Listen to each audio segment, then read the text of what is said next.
Bonjour, alors aujourd'hui, un exercice d'intégration tiré du sujet de Centrale, PSI, Math 2 2023, donc un sujet d'intégration de deuxième année à la base. Là, les élèves qui ont eu ça en colle vont se dire « mais attends, moi je suis en première année, tu m'as donné ça ?» Oui, bon, de deuxième année à la base que j'ai rendu première année compatible.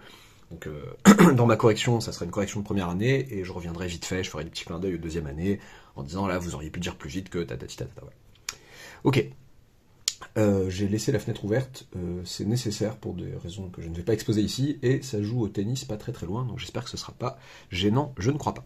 Je ne commenterai pas la partie. Pour tout n appartenant à n étoiles, on pose kn égale limite quand grand A tend vers plus l'infini de l'intégrale de 0 à a de 1 sur 1 plus t carré à la puissance n dt. Petit 1, on nous demande de justifier pour tout n appartenant à n étoiles l'existence de kn, de cet objet, du coup, de cette limite. Petit 2, on nous demande de montrer que pour tout n appartenant à n étoiles, kn plus 1 est égal à 1 moins 1 sur 2n fois kn. C'est parti, vous pouvez vous donner, je parle à des premières années, une bonne demi-heure de réflexion et de recherche avant de regarder la correction.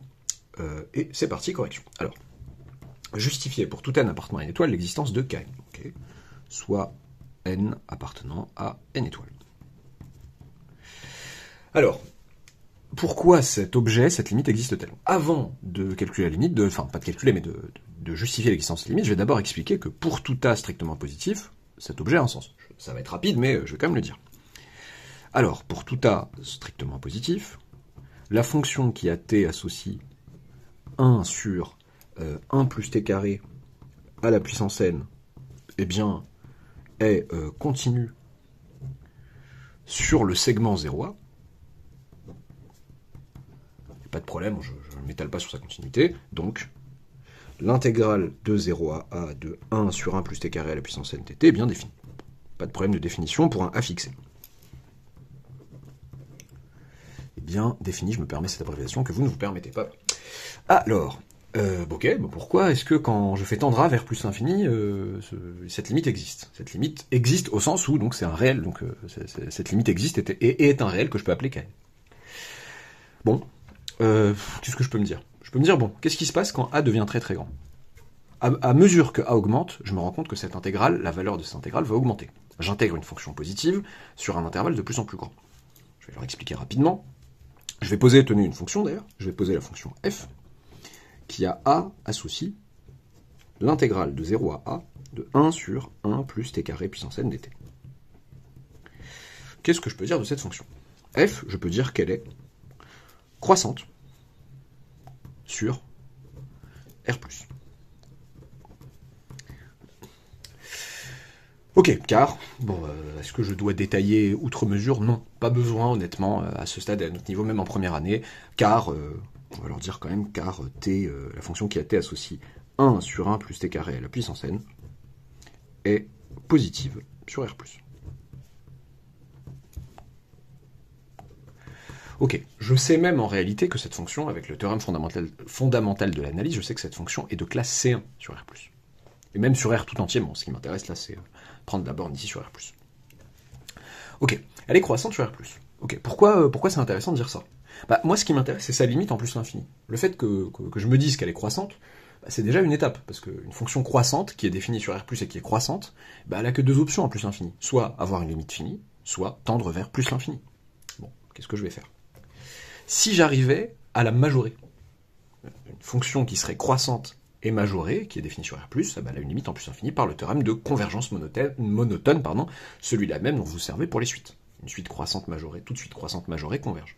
Toute suite décroissante minorée converge. Pour les fonctions, là, c'est une fonction qui serait définie au voisinage de plus l'infini. Si vous me dites qu'elle est croissante et qu'elle est majorée, eh bien forcément, elle a une limite finie en plus l'infini. Ok, bon. Comment majorer ce machin? Majorer donc, alors qu'on soit bien clair, là n est fixée.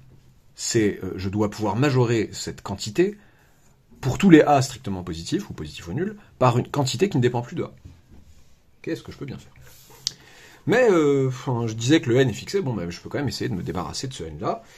Je peux remarquer, donc là il s'agit d'essayer de majorer à l'intérieur de l'intégrale par des quantités qui seraient judicieuses. Je peux remarquer que pour tout a pour tout, même je vais le plan, pour tout t positif ou nul, ça va écouter 1 sur 1 plus t carré à la puissance n est inférieur ou égal, je vais aller légèrement plus vite que ce que je fais d'habitude, mais je vais quand même détailler un peu, est inférieur ou égal à 1 sur 1 plus t carré. Je vais expliquer comme ça, je vais dire car 1 plus t carré est plus grand ou égal à 1, et donc 1 plus t carré à la puissance n va être plus grand ou égal à 1 plus t carré, pardon, je montre mal. Donc élevé à la puissance n, 1 plus t carré va être plus grand qu'un plus t carré, et n appartient à une étoile. Donc c'est pas comme s'il y avait du 1 plus t carré à la puissance 0 qui pourrait me donner 1. Faut faire attention, voilà, quand j'élève un nombre à la puissance n, je n'ai pas la garantie que j'obtiens un nombre plus grand que le nombre initial. Par contre, si j'élève un nombre plus grand que 1 à la puissance n, j'ai la garantie, je peux le reprouver si je le veux, mais c'est pas nécessaire ici. Si vous me prenez x plus grand ou égal à 1, et vous prenez n appartenant à une étoile, si vous voulez faire la différence entre x puissance n et x, bon, vous vous retrouvez avec, vous factorisez par x, ça fait x facteur de x puissance n moins 1 moins 1. Vous vous retrouvez avec x qui est donc plus grand ou égal à 1, positif donc, et x puissance n moins 1, donc n moins 1 qui est une puissance positive ou nulle, et vous vous retrouvez avec un nombre supérieur ou égal à 1 qui est x, qui est élevé à cette puissance-là. Et par croissance de la fonction qui a x associée x puissance n moins 1 sur R+, bah x puissance n moins 1 va être plus grand que 1 puissance n moins 1, et donc tout ça est positif. C'est un peu abusé comme justification, mais pas tout ça sur une copie en première année, mais bon, je mets car ça, et par décroissance de la fonction inverse sur R plus étoile. Je me permets encore cette abréviation que vous ne vous permettez pas sur vos copies. Voilà. Dire que ça, du coup, ça va être plus grand que ça, et du coup, comme les deux sont dans R plus étoile, en appliquant la fonction inverse, je change le sens de l'inégalité. Ok, bon, quel est l'intérêt de faire ça? C'est qu'en fait, j'ai une petite idée derrière la tête. C'est que je sais, et alors là, ne vous inquiétez pas, si vous faites partie des filières non trigonométriques, je penserai à vous aussi, voilà. Même si, voilà. Là, je pense aux filières filières qui ont un peu de trigo sérieuse, voilà. Là, vous pensez à une primitive de, enfin, vous pensez, pardon, à la dérivée de arc-tangente. Et du coup, par croissance de l'intégrale, alors avec les bornes qui sont dans le bon sens, parce que le a est positif, on a que, pour tout a positif, l'intégrale de 0 à a de 1 sur 1 plus t carré à la puissance n dt va être inférieur ou égal à l'intégrale de 0 à a de 1 sur 1 plus t carré dt.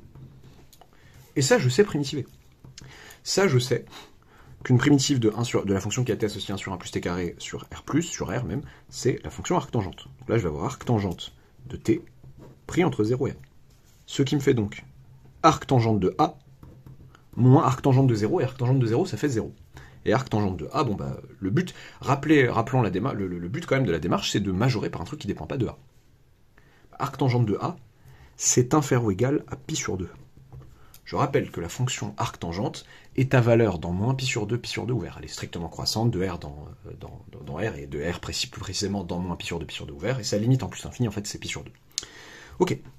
Qu'est-ce que vous avez là? Donc la fonction f est donc majorée. Vous venez de m'écrire, ou je viens de vous écrire, que f de a est toujours inférieur ou égal à pi sur 2. F est croissante, majorée par pi sur 2, d'où limite, quand a tend vers plus l'infini, de f de a existe et est fini. D'après le théorème de CV monotone. Je me permets, voilà les abréviations que vous ne vous permettez pas. Ok, autrement dit,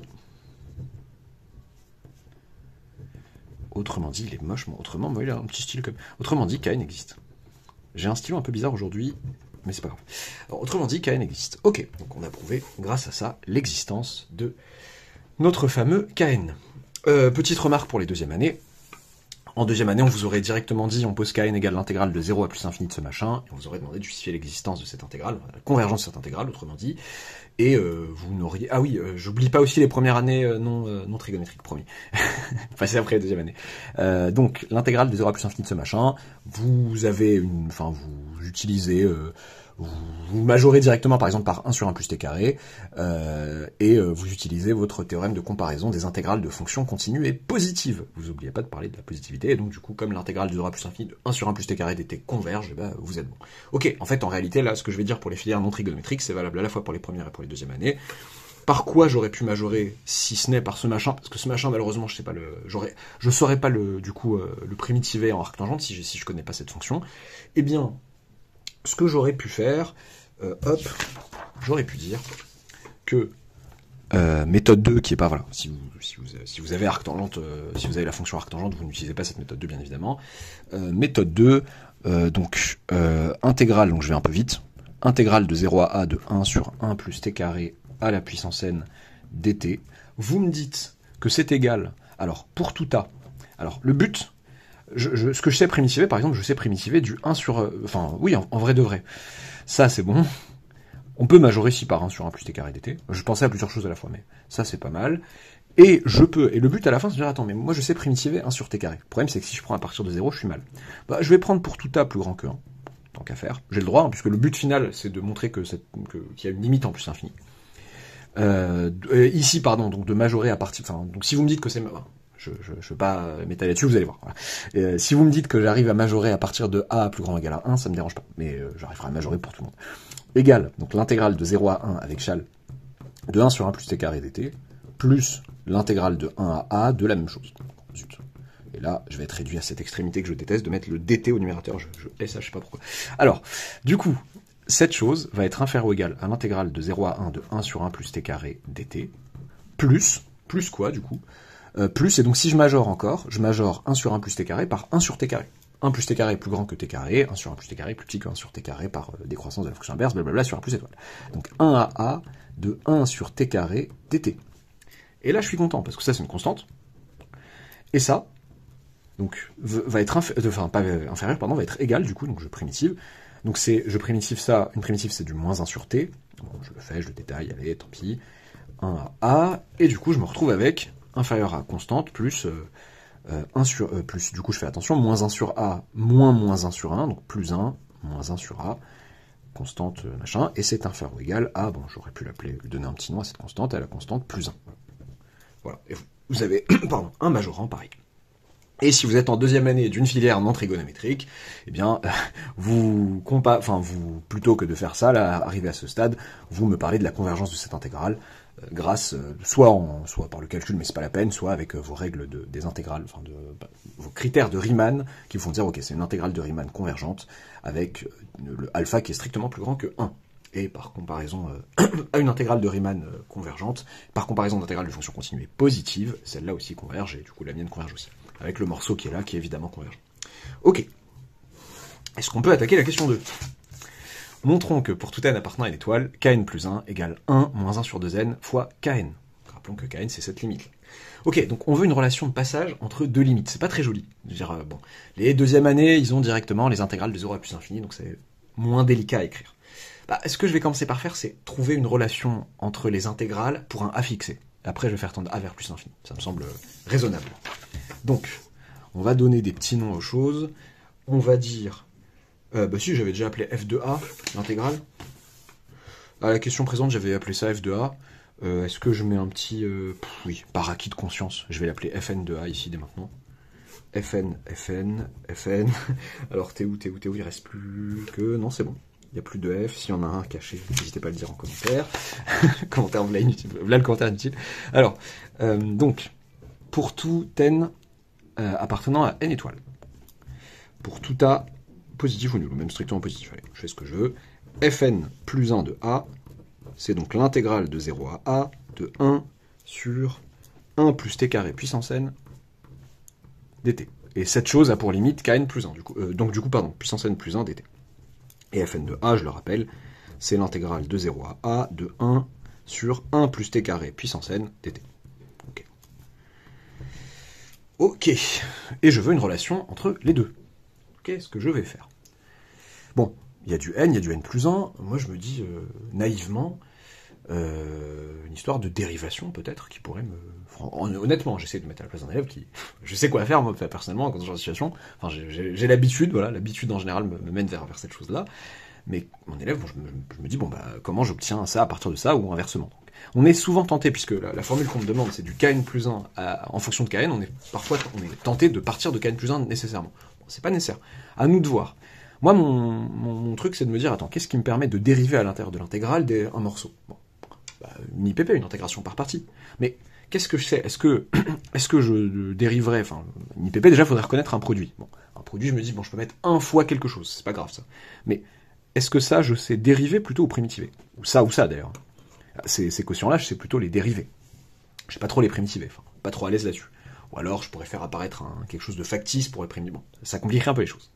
Je sais les dériver. Donc, moi, ce qui me plairait, ce serait potentiellement de dériver l'un de ces quotients. Alors, est-ce qu'en dérivant lui, j'obtiens du lui? Quand je dis du lui, c'est pas exactement lui, mais il y aura des termes parasites, je sais pas trop encore comment les gérer. Ou est-ce que c'est l'inverse? Je dirais plutôt que, à partir de ça, en dérivant, j'obtiens ça. J'obtiens de ça. Il y aura des trucs au numérateur, même pas constants, hein, attention.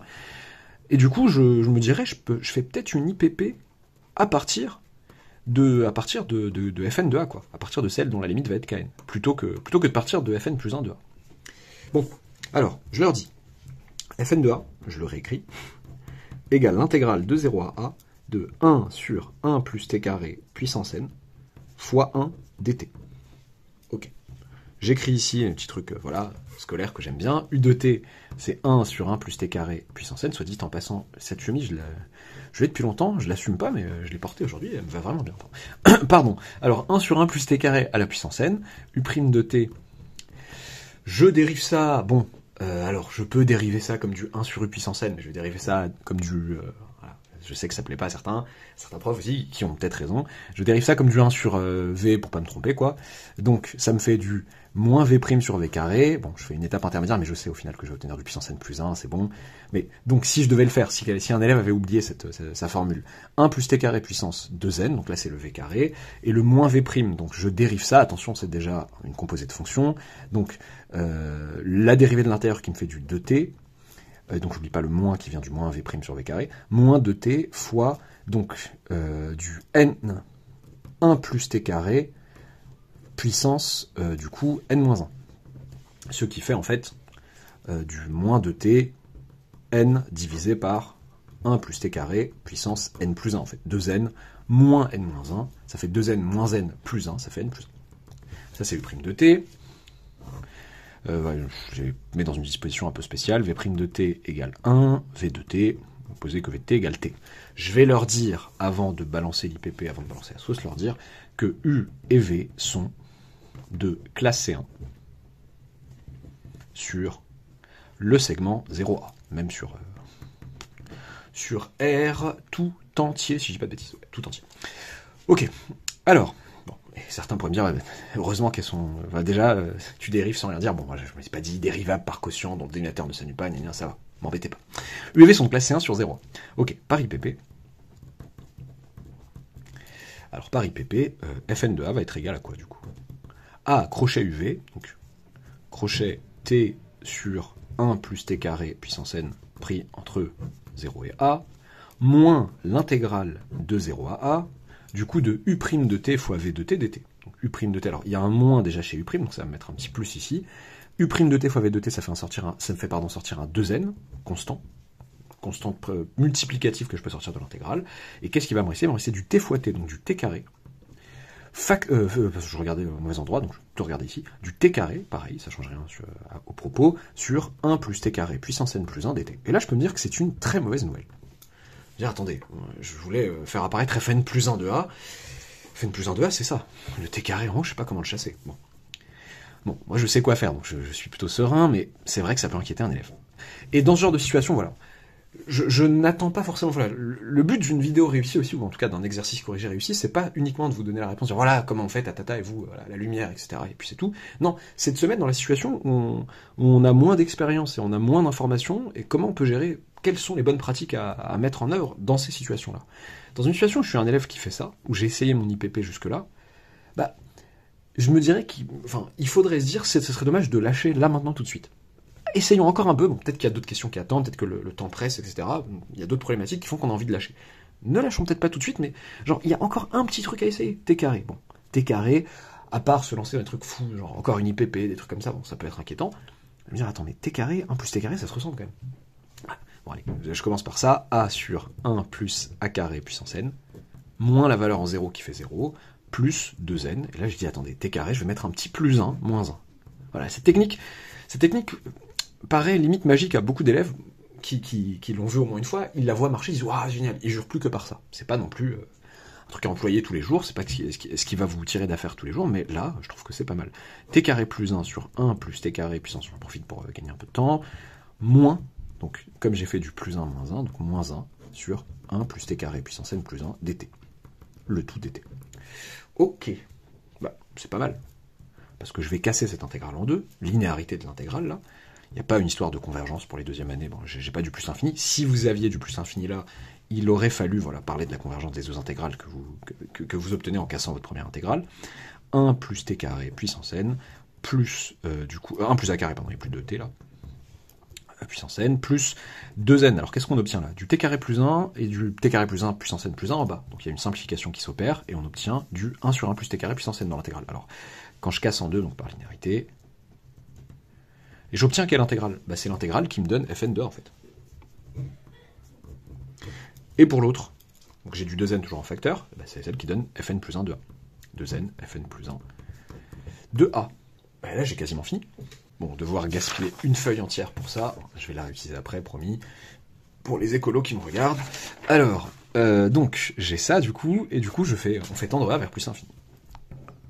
Je vais l'écrire, on fait tendre a vers plus l'infini. Dans l'égalité obtenue là, vous avez que pour tout a, qu'est-ce que je raconte? Oui, non, je raconte pas de truc faux. Donc pour tout a strictement positif, vous avez que fn de a égale cette chose. Vous faites tendre a vers plus l'infini, donc fn de a, on sait que ça va tendre vers kn. Ça va tendre vers 0, je vais l'expliquer. Bon, à la fin, alors, tout dépend où on est en première année. En début de première année, peut-être qu'il faut détailler un peu. En fin de première année, en deuxième année, ça va quand même. Ça qui tend vers 0 quand A tend vers plus infini, ça va 2 secondes. Avec un équivalent, par exemple, autre. On va discuter rapidement. 0 plus 2n kn, du coup, ça tend vers kn. N'oubliez pas que c'est A qui tend vers plus infini. Sinon, je serais bizarre ce que je ferais là. De laisser du n quand je fais tendre vers plus infini, ce serait une horreur. Non, c'est A que je fais tendre vers plus infini, donc ça a bien une limite, ça aussi, du coup. Et là, ça va tendre vers moins 2n, avec le moins 2n kn plus 1. Ok. Moins 2n kn plus 1. Et du coup, ok. Donc, je reviens sur ce truc qui tend vers 0. Vous permettez en première année quand même, même avant d'avoir vu les équivalents, de dire que vous avez un quotient de fonction polynomiale en A, la limite en plus l'infini correspond à la limite des termes de plus haut degré. Le terme de plus haut degré, ici, il n'y en a qu'un seul, c'est A, et ici ce serait du A puissance 2n. Et vous avez donc la limite quand A tend vers plus l'infini de A sur A puissance 2n. Votre n est plus grand ou égal à 1. Donc A sur A puissance 2n, ça fait 1 sur A puissance 2n moins 1. Et 2n-1 est strictement positif. Donc c'est un quotient qui va vous faire tendre vers 0 quand A tend vers plus infini. Voilà. C'est bon. Alors, donc j'ai ça, et le but, qu'est-ce qu'il m'avait dit? Il m'avait dit montrer que pour tout n appartenant à n étoile, kn plus 1 égale ça, kn. Ok, bah, je vais isoler kn plus 1. Puis, kn plus 1, donc je vais aller 2n kn plus 1, égale 2n moins 1 kn. Donc, je mets les kn à droite, les kn plus 1 à gauche, et enfin... pour tout n appartenant à n étoile, kn plus 1. Alors, je divise tout ça par 2n, ça fait, bon, ça bave un peu, ça fait 2n moins 1 sur 2n fois kn, et 2n moins 1 sur 2n, c'est comme si j'écrivais 2n sur 2n qui fait 1, moins 1 sur 2n, fois kn. Bon, j'ai détaillé à outrance par moment, ça m'a fait marrer, j'espère que ça vous aura pas trop ennuyé. Qu'est-ce que je voulais dire? Est-ce que j'avais une remarque à faire sur les trucs de deuxième année? Oui, une mini-remarque à faire pour les deuxièmes années, tout dépend des filières. Chaque fois, en fonction des filières et des prépas parfois, en fonction de mes élèves, il y a des profs. Donc là, eux, les deuxièmes années, vous auriez manipulé à la base des intégrales de 0 à plus l'infini. Il y a des profs qui imposent, et je les comprends, que vous passiez par une intégrale de 0 à a, et que vous fassiez ce que j'ai fait là avec les premières années, et ensuite vous faites tendre vers plus l'infini tranquillement. Il y a des profs qui vous permettent de faire vos IPP directement, enfin, parce qu'il y a une formule en deuxième année pour la plupart des filières, une formule d'IPP pour les intégrales généralisées. C'est possible de le faire directement en regardant bien les hypothèses, en évitant, bon, il y a une formulation qu'on a qui est par IPP licite, mais en faisant bien attention à ce qu'elle soit vraiment vérifiée, notamment le fait d'avoir, enfin quand on fait une IPP, donc intégrale généralisée égale crochet plus ou moins intégrale généralisée, il faut que deux au moins des objets convergent. Il faut bien l'avoir vérifié. Parfois c'est évident, mais il faut quand même le... Donc je sais pas, ça dépend des filières. Il y a des filières où je conseille plutôt de passer par A, comme ça on évite les soucis, comme ça on fait une IPP classique. Et il y a des filières qui permettent d'aller un peu plus vite, mais dans ce cas-là, faites attention à pas vous faire piéger. Ce serait ballot le jour où il y aurait votre IPP n'est pas permise parce que voilà, vous avez deux objets vous n'avez pas une convergence des objets qui vous permet de faire ça. Voilà. J'espère que ça vous aura plu. N'oubliez pas de vous abonner si ce n'est pas encore fait, d'activer la petite cloche des vidéos, et à bientôt pour une nouvelle vidéo.